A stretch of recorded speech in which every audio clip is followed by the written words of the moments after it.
That's your choice. That's you not being congruent with the big mouth dreams and goals you keep talking about, but you're not willing to do the effort. If your life depended on it, if your kid going to that school depended on it, if your retirement without having to work at Walmart as a greeter depended on it, you would get 10, 20, 30 people in that Zoom tonight if your life was on the line.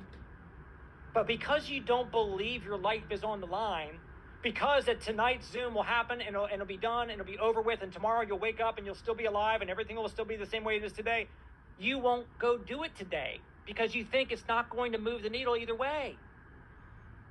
And it's that mental attitude that's broken that's keeping you busted and disgusted and not on stage getting the awards.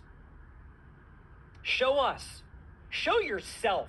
Show your spouse that's been giving you the support and grace all this time, waiting for you to actually get the thing to happen. Show everybody that you can do it. Get 5, 10, 20 people in that Zoom tonight.